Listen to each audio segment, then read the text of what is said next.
Ahir regiment की मांग को लेकर महेंद्रगढ़ के गोदबलावा गांव में अहिर समाज के साथ साथ 36 बिरादरी के लोग आज महापंचायत के तौर पर यहां इकट्ठा हुए हैं।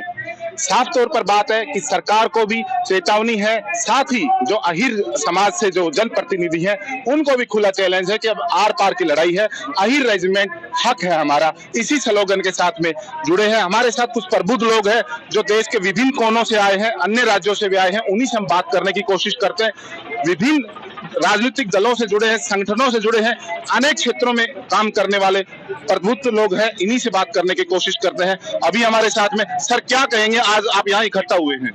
आपका बहुत बहुत धन्यवाद पत्रकार साथियों, आपने अहिरवाल की आवाज को बुलंदियों तक पूरे देश में पहुंचाने का काम किया।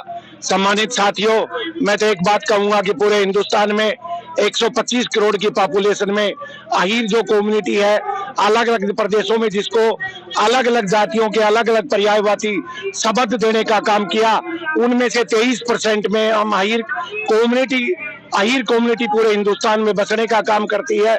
उसके बावजूद भी चाहे 1957 की क्रांति हो, चाहे 65 की, चाहे 62 की, चाहे 71 की लड़ाइयां हो, जंग आजादी पे अहिर बुजुर्गों ने, हमारे नौजवान साथियों ने ऐसे ऐसे जंग आजादी के जाबाज सिपाही इस अहिर समाज ने दिए, जिनके शीश और धड़ मातृभूमि की रक्षा करते हुए अलग से शीश और धड़ धरती पे पढ़ने का काम किया।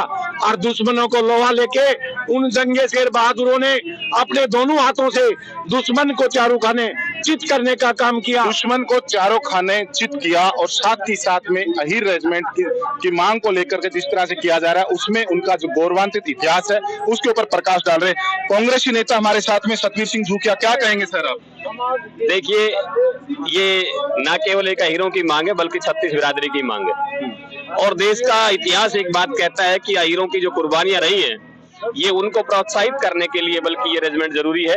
1857 की क्रांति से लेकर चाहे 1962, 65, 71 की लड़ाइयां रही हो, चाहे कारगिल युद्ध तक रही हो, अहिरों का निश्चित तौर पर एक शौर्य जो रहा है वो अपूर्व रहा है। और पूरे हिंदुस्तान ने नहीं बल्कि पूरे विश्व में इस बात को माना गया है। तो ये जो अहिर रेजिमेंट की बात है, ये लड़ाई जायज है और सरकार को तुरंत प्रभाव से अहिर रेजिमेंट की बात मानते हुए अहिर रेजिमेंट गठित कर देनी चाहिए। अहिर रेजिमेंट की मांग जायज है। उत्तर प्रदेश से भी यादव समाज से कुछ लोग आए हुए हैं, परिचय जानना चाहेंगे। क्या नाम है सर, क्या कहना चाहेंगे आज आप?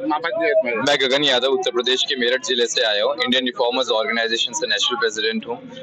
और यहाँ पर हम लोग आए हैं जो आपके गोदबलावा गांव में अहिर रेजिमेंट का ये शक्ति प्रदर्शन हो रहा है, इसको ताकत देने के लिए, इसको शक्ति देने के लिए। क्योंकि आप जानते ही हैं ये मांग कोई नई मांग नहीं है, कई वर्षों से चलती आ रही है। तो आज हम ये एहसास कराने आए हैं दूसरे प्रदेश में आकर कि ये हम लोग अलग अलग प्रदेशों में हो सकते हैं, अलग अलग हमारे पहनावे उड़ावे संस्कृति हो सकती है, लेकिन हम सही मायने में देखा जाए तो अगर 26 करोड़ कहते हैं तो हम एक ही हैं, हम भाई हैं। कहीं ना कहीं हमारी जो वंशावली है वो एक ही जगह से निकली हुई है। तो इस मुहिम को ताकत देने के लिए हमें अब अपने प्रांतों से, अपने पहनावे उड़ावे संस्कृतियों, इनसे अलग हटकर अपनी बिरादरी को ताकत देने के लिए अन्य प्रदेशों में भी जाना होगा। और जातियों का भी आपको 36 बिरादरी का सपोर्ट मिल रहा है। अब क्या मानते हैं कि अंतिम लड़ाई है, अक्सर मंच से कहा जा रहा है? जैसा कि आप सबको पता है कि 2024 के सेंट्रल इलेक्शन आने वाले हैं और इस मांग को अगर सुलझाया जा सकता है तो 2024 के सेंट्रल इलेक्शन से पहले ही सुलझाया जा सकता है। अगर आपने आज ढील छोड़ दी तो अगले 5 सालों के लिए ये मांग ठंडी पड़ जाएगी। और हमें नहीं लगता कि आज जितना जोश है युवाओं में वो आगे 5 साल बाद रहेगा या नहीं रहेगा। तो ये हिट एंड ट्रायल है, जो भी अपनी ताकत दिखानी है हमें आने वाले चुनाव से पहले ही दिखानी है। चुनाव निश्चित तौर पर नजदीक बताया है और उसी को लेकर के कहीं न कहीं सरकार के ऊपर भी दबाव बनाने की लगातार कोशिश जारी है। हमारे साथ एक अन्य राजनीतिक पार्टी आम आदमी पार्टी से युवा नेता है, इनसे बात करने की कोशिश करते हैं। ये हालांकि खुद एक इंजीनियर है। क्या कहेंगे सर, किस रूप में देखते हैं आप इस मांग को लेकर? मैं पहले तो आप लोगों का स्वागत करता हूं, आपके दर्शकों का स्वागत करता हूं। 21वीं सदी के अंदर जिस प्रकार से आज एक युवा साथी इकट्ठा होकर और एक समाज के लिए एक अहिर रेजिमेंट की डिमांड कर रहे हैं, ये एक बहुत बड़ा एक काम है। मेरे पास में भी अपने अहिर रेजिमेंट के जो लोग हैं वो आए, उन्होंने कहा कि जी आप अपना कंट्रीब्यूशन किस प्रकार करेंगे। मैं आजकल विधानसभा डोर टू डोर, घर घर, गली गली, मोहल्ले मोहल्ले चल रहा हूँ। मैं हर गली के अंदर, हर मोहल्ले के अंदर, हर जगह ये अलग जगाता हुआ चल रहा हूँ। आप एक राजनीतिक पार्टी हैं, आपका एक कहाँ स्टैंड है आपका कि इस तरह से 2024 में चुनाव होने वाला है, आपकी पार्टी की तरफ से क्या स्टैंड है आपका? हमारा पार्टी का स्टैंड क्लियर है कि अहीर रेजिमेंट एक कोई समाज की नहीं है कि 36 बिरादरी की डिमांड है। ये अहीर रेजिमेंट कोई एक समाज का नहीं, एक ये विचारधारा है जो लोगों को मिलनी चाहिए। ये हमारी क्लियर स्टैंड है और पार्टी भी हमारी इसका समर्थन करती है। निश्चित तौर पर 36 बिरादरी की मांग है। हमारे साथ में सिख समाज से कुछ लोग हैं। सर, क्या कहेंगे, आज आप इस आंदोलन में आए? हम तो यही कहते हैं जी, काफी साल हो गए, मेरे को 55 साल हो गए देखते कि रेजिमेंट बननी चाहिए। 55 साल में तो ऐसा कुछ पूरा हुआ नहीं। अब उम्मीद है कुछ सरकार कुछ कर दे। निश्चित तौर पे उम्मीद अभी इनके पास बाकी है।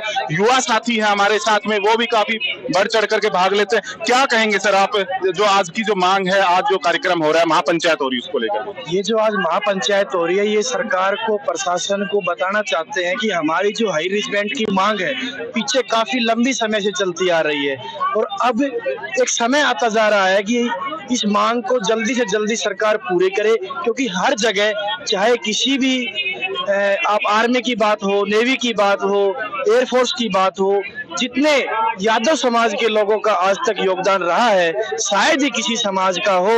और यादव समाज फिर भी 36 बिरादरी को साथ लेकर ये हाई रेजिमेंट बनाने का काम की मुहिम में आगे लगा हुआ है और हाई मुहिम कहीं न कहीं बढ़ाई जा रही है। क्या कहेंगे, जो मौजूदा सरकार है, प्रदेश में भी बीजेपी की सरकार है, सेंटर में भी बीजेपी की सरकार है, निश्चित तौर पर अहिरवाल जहां हम खड़े हैं, आज अहिरवाल में भी प्रचंड बहुमत मिला हुआ है। क्या कारण मानते हैं कि दबी आवाज में ही जनप्रतिनिधि आके समर्थन करते हैं, खुल के मंच पर नहीं आ पा रहे? पत्रकार साथियों, आप हिंदुस्तान की राजनीति के चौथे स्तंभ हो। जहां सरकारों की बात है, आज मैं सरकारों पे किसी तरह की क्रिटिसाइज नहीं करूंगा, लेकिन मैं एक स्पोर्ट्समैन होने के नाते और यहाँ विशेष यादव समाज की अहीर रेजिमेंट की बात के आपने उठाने के लिए आप साथी यहाँ आए हैं। आपने जंतर मंतर पे देख लिया, जिन बेटियों ने अपने खून पसीने की लड़ाई से, खून पसीने की ताकत से हिंदुस्तान पे अपना नाम रोशन करने का काम जिन बेटियों ने किया, उनकी दुर्दशा आपने देख ली। जिन नौजवान साथियों ने अपने खून पसीने में फौज में भर्ती होने का सपना था, वो 4 साल इस गूंगी बेरी सरकार ने 4 साल में लाके आपको खड़ा करने का पॉइंट पर कि सरकार का क्या कारण मानते हैं, क्या आपका दबाव नहीं है? सरकार तो पत्रकार साथियों कहीं है ही नहीं। सरकार नाम की चीज हिंदुस्तान में कोई चीज नहीं है। सरकार तो बाबू और बेटे जिस तरह, सरकार तो 2 हिटलर तो नशाओं की सरकार है। उनके खिलाफ चाहे देश के रक्षा मंत्री राजनाथ सिंह हो, हमारे यादव समाज के बंधुओं ने पिछले दिनों जयपुर में एक लाखों का सम्मेलन किया था और उन्होंने माननीय रक्षा मंत्री राजनाथ सिंह को एक लेटर लिख के दिया था कि रक्षा मंत्री जी, आप अहीरों के मामले में कुछ सोचिए।